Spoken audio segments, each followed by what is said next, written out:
Hello everyone. तो यहाँ पर हम पेपर सॉल्यूशन देख रहे हैं एचटेट 2023 का। और इसमें हम यहाँ पर ये है हमारे पास लेवल सेकंड का पेपर, जो कि हम जनरल स्टडीज़ वाला जो सेक्शन होता है हमारा पार्ट 3, उसमें हम यहाँ पर क्वांट एप्टीट्यूड के क्वेश्चंस को सॉल्व करने वाले हैं। तो चलिए स्टार्ट करते हैं फर्स्ट क्वेश्चन से। फर्स्ट क्वेश्चन हमें यहाँ पर दिया हुआ है। यहाँ पर फर्स्ट क्वेश्चन हमारे पास दिया हुआ है कि if 10 persons can complete 2/5 of a work in 8 days, then how many person can required to complete the remaining work in 12 days। तो यहाँ पर देखो हमें क्या बोला गया है। यहाँ पर हमें बोला गया है कि 10 आदमी हैं, वो किसी काम को किसी काम के 2/5 भाग को 8 दिन में कंप्लीट कर सकते हैं। तो हमसे पूछा गया है कि कितने और आदमियों की ज़रूरत पड़ेगी जो बचा हुआ काम है हमारा वो 12 दिन के अंदर पूरा हो जाए। तो इसके अंदर हम एक फॉर्मूला इस्तेमाल करेंगे सॉल्व करने के लिए। वो फॉर्मूला है हमारे पास MDH का, यानी M1D1H1 इक्वल होता है हमारे पास W1, ये इक्वल हो जाएगा हमारे पास M2D2H2 और डिवाइड हो जाएगा हमारे पास W2। अब यहाँ पर M1 कितने हैं, ये हैं हमारे 10, और यहाँ पर हमारे पास ये कितने डेज, D से मतलब डेज, H से हावर, M से मैन, W से वर्क, ये करते हैं 8। कितना काम करते हैं भाई 2/5। अब देखो इक्वल कर देंगे। अब कितने मैन की आवश्यकता है उसको हम X मान लेंगे। कितने डेज में कराना है 12 डेज में। और यहाँ पर how many person required to complete the remaining work in 12 days. 12 day में हम इसको करवाएंगे। और देखो कोई भी काम होता है वो हमारा होता है 1 में से अगर 2/5 माइनस करेंगे तो हम इनका LCM ले लेंगे। LCM लेंगे तो कितना हो जाएगा 5 माइनस का 2 कितना बच जाएगा 3/5। तो ये काम इसको करवाना है 3/5, इसको वर्क यहाँ पर करवाना है, ठीक है 3/5। अब देखो इसको कट कर लेंगे। 5 से तो 5 कैंसिल हो जाएगा, ये 3 की टेबल पे कट जाएगा 4 पे। अब ये 4 कितनी पे कट जाएगा 2 पे कट जाएगा 2, और ये 2 नीचे वाले से कैंसिल। तो x की वैल्यू हमारी कितनी आ गई 10, यानी कि 10 आदमियों की हमें ज़रूरत पड़ेगी इस जो 3/5 काम करवाना है इसको करवाने के लिए।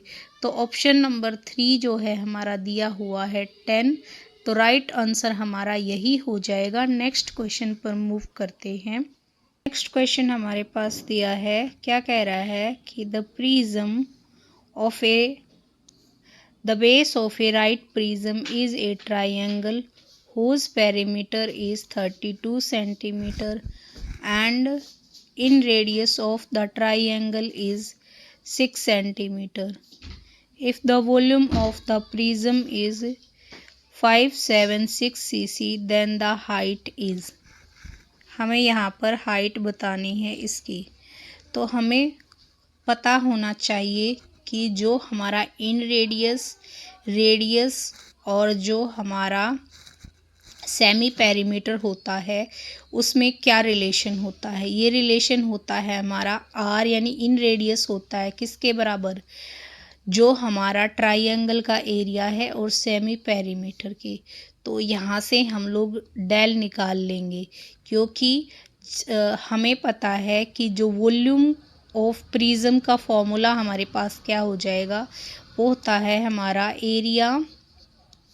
एरिया ऑफ बेस इनटू में हाइट, ठीक है। एरिया ऑफ बेस इनटू में हाइट, ये हमारे पास होता है। यहाँ से डेल निकाल लेंगे तो ये आर इंटू एस हो जाएगा। अब यहाँ पर देखो आर कितना दिया है, 6 दिया है, इनटू में अब हमारे पास ये 32 दिया है, 32 का हाफ करेंगे 16 आ जाएगा। 16 छिके कितना होता है, 96 होता है। तो 96 सेंटीमीटर हमारे पास यहाँ से एरिया आ जाएगा। अब बस क्या करना है, इसमें हमने वैल्यू पुट करनी है। v हमारा कितना दिया हुआ है, 576 दिया है। एरिया हमारा 96 आ गया। हाइट को हमने h पुट कर लिया, इसको काट लेंगे, ये 6 पे कट जाएगा पूरा। तो h की वैल्यू हमारी कितनी आ जाएगी, 6 सेंटीमीटर जो है इसका राइट आंसर हो जाएगा। अगला क्वेश्चन हमारे पास क्या दिया हुआ है कि इसमें हमसे पूछा गया है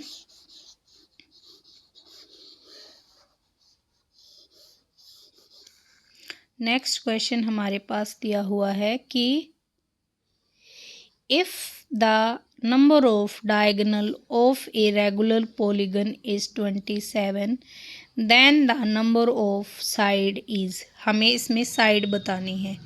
तो इसमें हमें साइड बतानी है, तो इसके लिए हमारे पास एक फॉर्मूला होता है, और वो फॉर्मूला क्या होता है हमारे पास, वो फॉर्मूला होता है हमारे पास, ये फॉर्मूला होता है हमारे पास, इसको ज़रा देख लेते हैं फॉर्मूले को।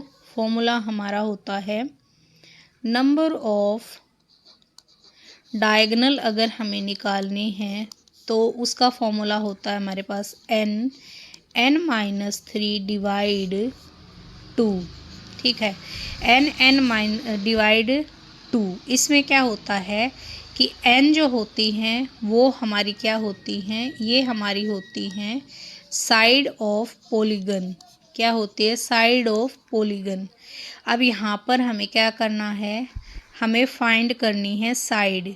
पॉलीगन के कितने दिए हुए हैं, 27 डायगोनल दिए हैं। तो ये हो जाएगा हमारा n-3 डिवाइड 2 को उधर लेकर के जाएंगे तो इसको खोल लेंगे, n² - 3n इधर बच जाएगा, और ये इधर हमारे पास इससे मल्टीप्लाई होगा तो ये कितना हो जाएगा, 2 सत्ते 14, 1 2 दूनी 4 और 1 5, यानी कि n² - 3n - 54 is equal to 0। ये हमारी क्या बन गई, क्वाड्रेटिक इक्वेशन बन गई। अब इसको सॉल्व कर लेंगे मिडल स्प्लिट से। तो यहाँ पर इसको मैं क्या लिख सकती हूँ, इसके जो फैक्टर तोड़ेंगे तो ये हो जाएगा हमारे पास, कितने पे टूट जाएगा, 6 से 42, 6 8 6 निम 54, तो ये टूट जाएंगे हमारे 6 और 9 पे। तो 9 को जो है हमने प्लस का लेना पड़ेगा, 9 को हमने माइनस का लेना पड़ेगा, 6 को हमें प्लस का लेना पड़ेगा, तभी हमारे पास उनका सम जो है यहाँ पर -3 बनेगा। तो इसका मतलब हमारे पास बन जाएगा ये n² plus n² - 9n plus कितना हो जाएगा यहाँ पर, ये हो जाएगा हमारा 6n - 54 इज इक्वल टू 0। इसको सोल्व करेंगे, यहाँ से n कॉमन आ जाएगा इन दोनों में से, और यहाँ से बच जाएगा n - 9, और यहाँ से प्लस 6 कॉमन ले लेंगे तो ये बच जाएगा n - 9। तो यहाँ से हमारे पास n - 9 बचा, और दूसरा हमारे पास क्या बचा, एक सेकंड इसको यहाँ से इरेज करते हैं, ठीक है, यहाँ सॉल्व करते हैं फिर इसको। तो हमारे पास दो फैक्टर मिले, एक n - 9 और दूसरा हमारा n+6। इसको सॉल्व करेंगे तो यहाँ से n की दो वैल्यूज़ निकल कर के आई, एक वैल्यू +9 और एक वैल्यू -6। क्योंकि साइड हम नेगेटिव में ले नहीं सकते तो n की वैल्यू कितनी आ जाएगी यहाँ पर, 9। क्या आ जाएगी, n की वैल्यू यहाँ पर 9 आ जाएगी। कौन से ऑप्शन में दिया है, ऑप्शन नंबर 2 हमारे पास यहाँ पर क्या होने वाला है, राइट। नेक्स्ट क्वेश्चन पर मूव करते हैं। क्वेश्चन हमारे पास क्या कह रहा है। क्वेश्चन हमारे पास क्या कह रहा है कि if two alloys A and B, the ratio of copper, zinc is 5:2 and 3:4 respectively. 7 kg of alloy A and 21 kg of alloy B are mixed together to form a new alloy. What will be the ratio of copper and zinc in new alloy?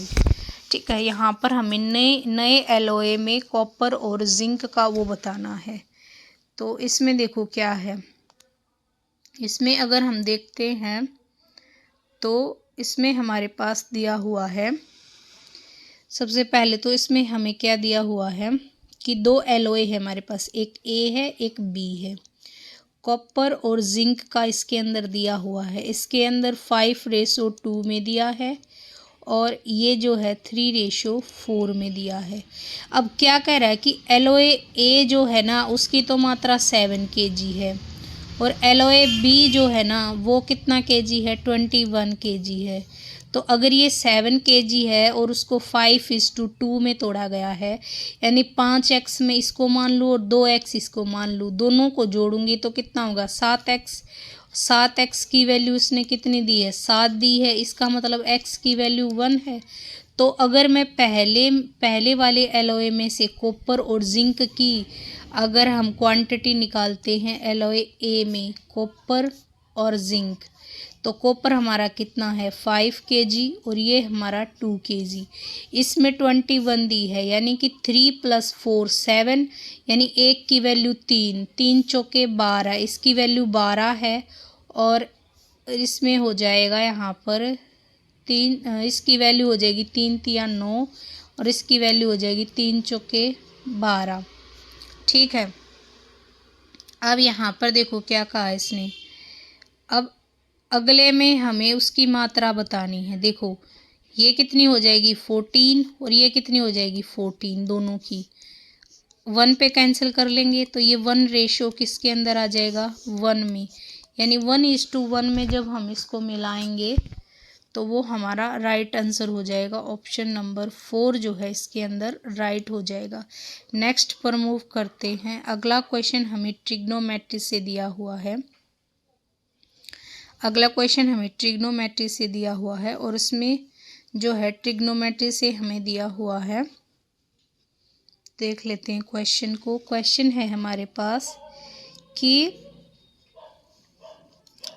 If 7 cos theta - 3 cot theta 7 where theta is in first quadrant then the value of 7 cot theta - 3 cosecant theta is equal to, इसकी वैल्यू हमें बतानी है। तो देखो हमें क्या दिया हुआ है, हमें दिया हुआ है 7 cosecant theta - 3 cot theta is equal to 7। तो इसमें क्या करेंगे 7 को इधर लेके आएंगे और -3 cot को उधर लेके जाएंगे, तो ये बन जाएगा 7 cosecant -7 is equal to 3 cot theta. अब 7 इसमें से कॉमन ले लेंगे, अंदर बच जाएगा कोसिकेंट थीटा -1 और इधर बच जाएगा 3 cot थीटा। अब देखो अगर हम both side cosecant plus theta से अगर हम कर, देखो हमें एक फॉर्मूला पता है, cosecant theta minus cot square theta 1 होता है। तो ये अगर 1 इधर आता है तो ये कॉट स्क्वायर थीटा के अंदर कन्वर्ट हो जाएगा।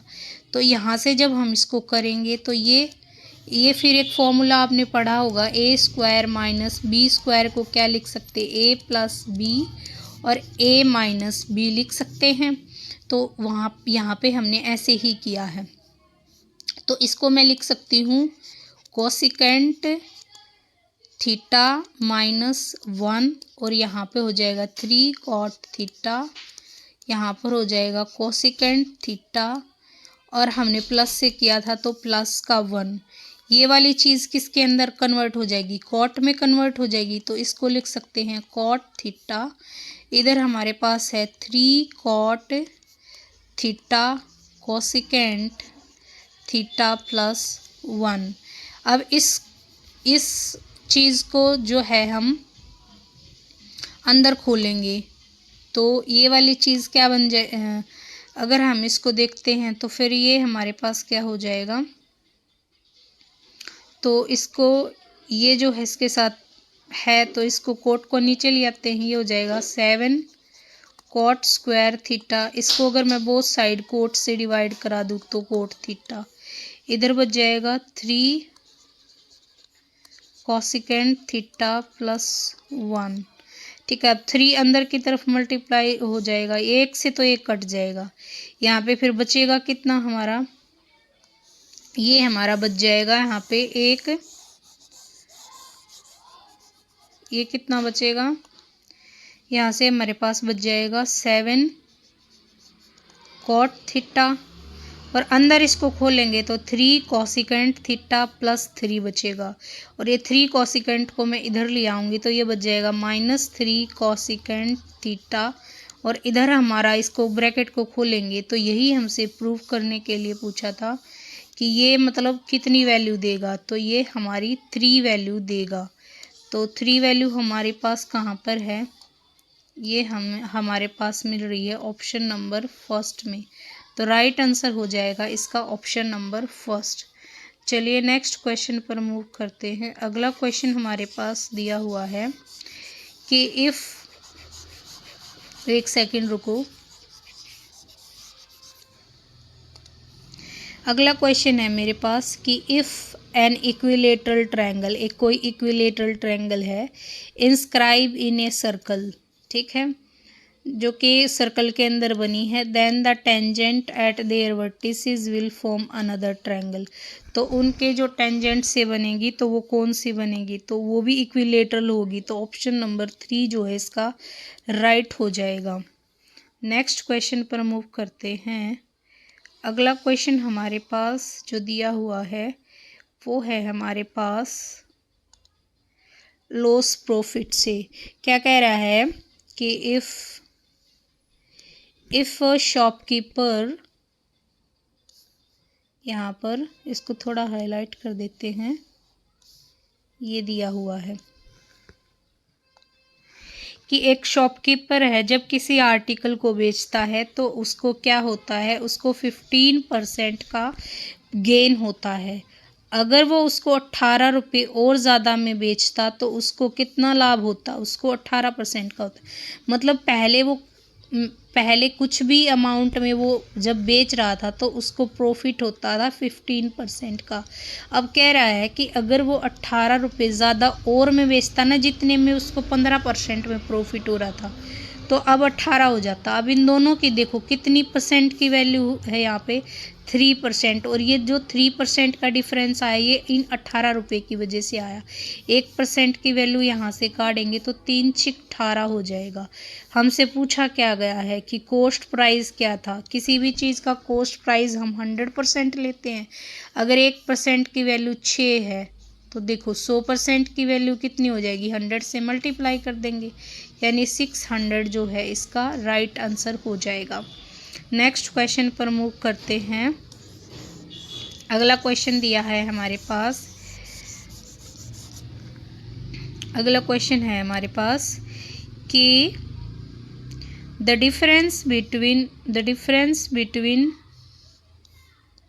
Square sum of the number is, okay, sum हमसे पूछा है।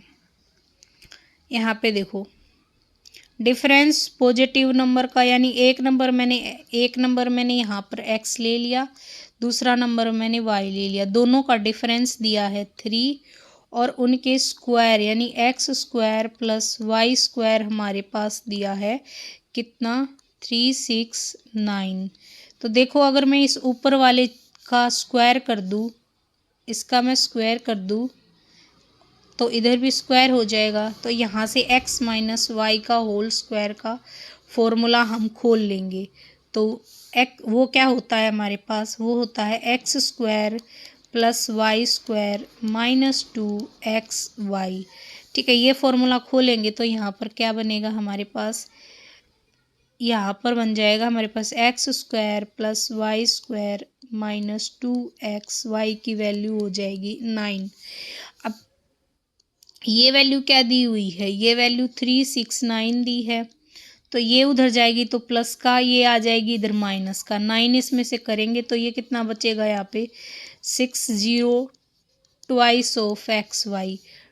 तो यहाँ से हमसे पूछा क्या गया, the sum of the number, तो वो नंबर हमसे पूछे गए हैं। तो यहाँ पे देखो, यहाँ से अगर हम देखें तो 2xy की वैल्यू सम पूछा है हमसे। तो देखो x प्लस वाई का होल स्क्वायर का फॉर्मूला क्या होता है, ये होता है X square plus Y square plus 2xy, यही होता है। इसकी वैल्यू कितनी थी 369 और 2xy की वैल्यू कितनी मिली यहाँ से 360, और यहाँ पर x प्लस वाई का होल स्क्वायर, अगर मैं दोनों तरफ रूट कर दूँ तो ये मेरे पास है 9 12 का 2 का और 729 हमारे पास जो किसका होता है, हमारे पास ये हमारा 27 का होता है होल स्क्वायर। तो राइट आंसर हो जाएगा इसका 27। नेक्स्ट क्वेश्चन पर मूव करते हैं। अगला क्वेश्चन हमारे पास दिया हुआ है, नेक्स्ट क्वेश्चन है हमारे पास कि in a division sum the divisor is 12, quotient remainder, the remainder of divisor is, यहाँ पे ये हमें बताना है, ये क्वेश्चन है हमारे पास। ठीक है, तो यहाँ पर हमारे पास जो चीज़ है ना, देखो बचपन में हम ऐसे डिवाइड करते थे। ठीक है, ये हमारा क्वोशंट होता था, नीचे जो बचता था वो रिमाइंडर होता था, ये हमारा डिविडेंड होता था और ये हमारा डिवाइज़र होता था, यही होता था। अब इसका फॉर्मूला क्या था हमारे पास, इसका फॉर्मूला होता है the divisor is 12 time the quotient the remainder then the dividend is. देखो हमें एक रिलेशन पता होना चाहिए इस क्वेश्चन को सॉल्व करने के लिए, और वो है हमारा जो हमारा डिविडेंड होता है वो किसके इक्वल होता है, डिविडेंड हमारा इक्वल होता है divisor into quotient plus remainder. ये रिलेशन जो है इसमें मस्ट है, इसकी मदद से हम इस क्वेश्चन को सॉल्व करेंगे। रिलेशन में हमारे पास क्या क्या दिया हुआ है, एक तो हमें कहा है कि जो डिवाइज़र है ना वो हमारा किसके इक्वल है, 12 टाइम क्वोशंट के इक्वल है। दूसरा डिवाइज़र के साथ कंडीशन दी है कि 5 टाइम है रिमाइंडर का। तो डिवाइज़र हम निकाल सकते हैं क्योंकि रिमाइंडर 36 दिया है, तो 5 इंटू 36 ये हमारा कितना निकल के आ जाएगा 5 36 3 15 180। ठीक है, हमसे डिविडेंड की वैल्यू पूछी है तो बाकी को हम इसमें रख देंगे, डिविडेंड हमें चाहिए। डिवाइज़र कितना निकल के आया 180 और क्वोशंट कितना होगा हमारे पास, तो अब देखो 180 अगर हमारा आ गया तो क्वोशंट हम इसकी मदद से निकाल सकते हैं। तो क्वोशंट क्या हो जाएगा हमारा डिवाइज़र डिवाइड 12। ठीक है, तो यहाँ से अगर हम निकालेंगे तो 180 बटे में 12, इसको काट लेंगे हम, 12 एकम 12, 12 पंजे 60 यानी कि 15, कितना हो गया 15 प्लस रिमाइंडर 36 दिया था। इसका मतलब यहाँ पर इसमें हम करेंगे तो 18 और 15 की मल्टीप्लाई करते हैं पहले, 5 8 40, 4 9 8 1 कितना आ जाएगा, ये हमारा हो जाएगा 0 8 8 16 17 का 7 का 270 कितना 270। ठीक है, और एक ज़ीरो इसके नाम की लगेगी, ये ज़ीरो प्लस 36। ठीक है, इसको ऐड करेंगे तो ये हो जाएगा हमारा 27 36। कौन से ऑप्शन में दिया है, ऑप्शन नंबर सेकंड के अंदर हमें ये दिया हुआ है। तो चलिए नेक्स्ट क्वेश्चन पर मूव करते हैं। अगला क्वेश्चन हमारे पास आई थिंक ये लास्ट क्वेश्चन है और ये क्वेश्चन हमें दिया हुआ है। इसमें हमें पूछा क्या गया है, इसमें हमारे पास जो पूछा गया है वो पूछा ये गया है कि ए पर्सन कवर, एक कोई पर्सन है वो कवर करता है 12 किलोमीटर 3 किलोमीटर के हिसाब से और 18 किलोमीटर 9 किलोमीटर पर प्रति घंटा के हिसाब से और 24 किलोमीटर एवरेज स्पीड बतानी है हमें। एवरेज स्पीड, सबसे पहले तो हमें एवरेज स्पीड का फॉर्मूला पता होना चाहिए। एवरेज स्पीड का फॉर्मूला होता है टोटल, देखो जैसे हमें पता है डिस्टेंस का फॉर्मूला होता है स्पीड इनटू में टाइम। ठीक है, अब हमें क्या निकालनी है, स्पीड निकालनी है। तो यहाँ पर क्या हो जाएगा, स्पीड के लिए हमारे पास जो स्पीड है, तो अगर मान लो हमें टाइम निकालना है, ठीक है, टाइम निकालना तो क्या हो जाएगा, डिस्टेंस बाय में स्पीड, और एवरेज स्पीड का फॉर्मूला होता है हमारे पास टोटल डिस्टेंस बाय में टोटल टाइम। टोटल डिस्टेंस इन्होंने कितना कवर किया है, 12 प्लस 18 प्लस 24। टोटल टाइम ये वाला फॉर्मूला लगा देंगे। 12 इसने 3 के हिसाब से करे, 12 इसने 3 के हिसाब से 3 चौके यानी कि 4 हो गया, प्लस फिर 18 9 के हिसाब से 2 पे कैंसिल हो जाएगा, प्लस 24 4 के हिसाब से 6। तो टोटल कितना हो जाएगा, ऊपर हमने जोड़ा 12 और 18 30 30 30 और 20 50 और ये हो जाएगा 54। नीचे कितना बचेगा, ये हो जाएगा 8 और 12।